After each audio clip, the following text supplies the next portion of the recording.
ప్రగతి channel ప్రేక్షకులకు స్వాగతం. మనం లోక్ నాయక్ జయప్రకాష్ నారాయణ్ గురించి తెలుసుకుంటున్నాం కదా. ఈరోజు ఎపిసోడ్లో క్రిప్స్ రాయబారం గురించి తెలుసుకుందాం. 1942లో సర్ స్టాఫర్డ్ క్రిప్స్ నాయకత్వంలో ఇంగ్లాండ్ నుంచి ఒక రాయబార వర్గం కొన్ని ప్రతిపాదనలు తీసుకుని ఇండియాకు వచ్చింది. ముస్లిం లీగ్, కాంగ్రెస్ రెండు సంస్థలను సంతృప్తిపరచడానికి ఈ ప్రతిపాదనలు ఉద్దేశించబడినట్లు బ్రిటిష్ వారు ప్రకటించారు. కాంగ్రెస్ ఈ ప్రతిపాదనలను తిరస్కరించింది. గాంధీజీ వీటిని పోస్ట్ డేటెడ్ చెక్కు అని అభివర్ణించారు. జపాన్ వారు రంగూన్, సింగపూర్లను ఆక్రమించుకున్నారు. భారతదేశపు సరిహద్దు వరకు జపాన్ సేనలు చేరుకున్నవి. 1942 ఆగస్టు 8వ తేదీన బొంబాయిలో జరిగిన చరిత్రాత్మకమైన ఏఐసిసి సమావేశంలో క్విట్ ఇండియా తీర్మానం ఆమోదించబడింది. ఈ తీర్మానపు సారాంశం బ్రిటిష్ వారిని తక్షణం ఇండియా వదిలి వెళ్లమని. ఆగస్టు 9వ తేదీ ఉదయం యావత్ భారతదేశంలో జాతీయ నాయకులను అనేకులను అరెస్ట్ చేశారు. దేశంలో బ్రహ్మాండమైన ప్రజా ఉద్యమం ఉవ్వెత్తున లేచింది. అనేక వేల లక్షల మంది అరెస్ట్ చేయబడ్డారు. గాంధీ మహాత్ముడు నిర్దేశించిన అహింసాయుత ఉద్యమంతో పాటు హింసాయుత పోరాటం కూడా ఆరంభమైంది. అనేక వేల మంది యువకులు, విద్యార్థులు, కార్మికులు ఈ ఉద్యమంలో నిమగ్నులైపోయారు. టెలిగ్రాఫ్ తీగలు తెంచడం, ప్రభుత్వ కార్యాలయాలు తగలబెట్టడం, రైలు పట్టాలు తొలగించడం, పోలీస్ స్టేషన్లపై దాడి చేయడం వంటి చర్యలు కూడా జరిగాయి. జైలులో జయప్రకాష్ ఎంతో ఆందోళన చెందారు. తాను ఎలాగైనా బయటపడి ఉద్యమాన్ని నడపాలని సంకల్పించారు.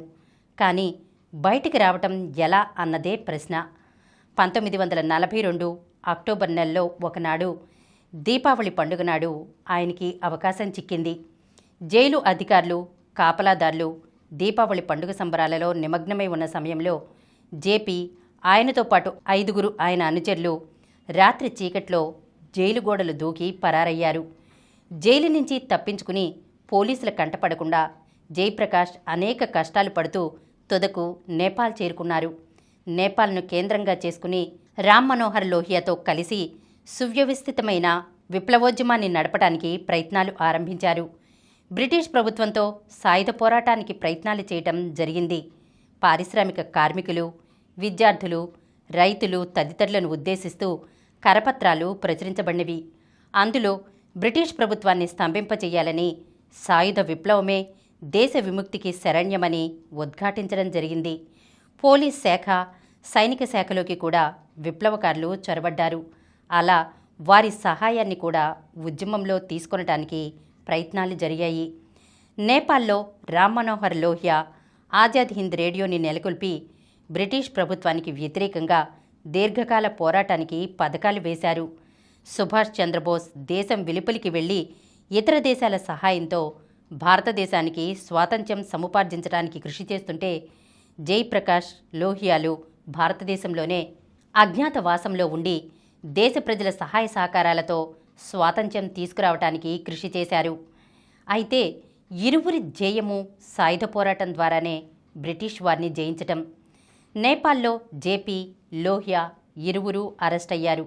అయితే ఆజాద్ హింద్ దళాలకి విషయం తెలిసి వెంటనే పోలీసులపై దాడి చేసి వీరిరువురిని విడిపించారు. అజ్ఞాతవాసంలో ఉంటూ వీరిద్దరూ దేశంలో వివిధ ప్రాంతాలు తిరిగి పోరాటాన్ని పటిష్టం చేయసాగారు. కొన్ని రోజుల తర్వాత జేపీ కలకత్తా వెళ్ళి అక్కడి నుంచి ఢిల్లీ మీదుగా కాశ్మీర్ వెళుతుండగా దారిలో అమృత్సర్లో ఆయన్ను అరెస్ట్ చేశారు. అక్కడి నుంచి ఆయన్ను లాహోర్ జైలుకు పంపటం జరిగింది. 1944 మేలో గాంధీజీని ఆగాఖాన్ ప్యాలెస్ నుంచి బ్రిటిష్ ప్రభుత్వం విడుదల చేసింది. 1945 ఆగస్టులో యుద్ధం పరిసమాప్తమైంది. జర్మనీ, జపాన్ దేశాలు యుద్ధంలో ఓడిపోయాయి. భారత జాతీయ నాయకులను అనేకులను ప్రభుత్వం విడుదల చేసింది. కాంగ్రెస్ వర్కింగ్ కమిటీ సభ్యులంతా విడుదలయ్యారు. మళ్లీ బ్రిటిష్ ప్రభుత్వం గాంధీజీతోనూ కాంగ్రెస్ నాయకులతోనూ సంప్రదింపులు ప్రారంభించింది.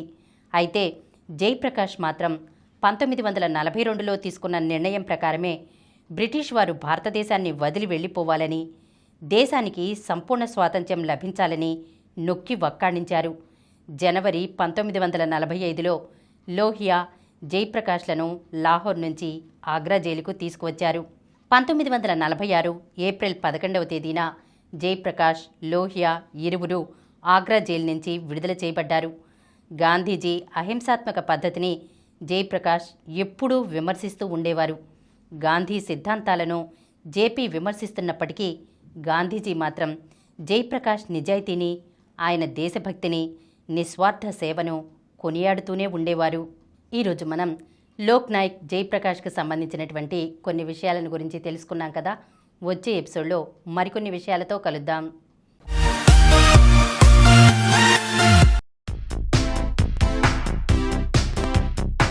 ఈ కార్యక్రమం మీకు ఎంతో నచ్చింది కదా. ఇటువంటి మరిన్ని వీడియోల కోసం అనతి కాలంలోనే 21 కోట్ల వ్యూస్ సాధించిన సమరం ఛానల్ సమర్పించు సమరం ప్రగతి ఛానల్కు సబ్స్క్రైబ్ చేయండి, లైక్ చేయండి, మీ ఫ్రెండ్స్కి షేర్ చేయండి. అలాగే ప్రక్కనున్న గంట సింబల్ని ప్రెస్ చేయడం మర్చిపోకండి.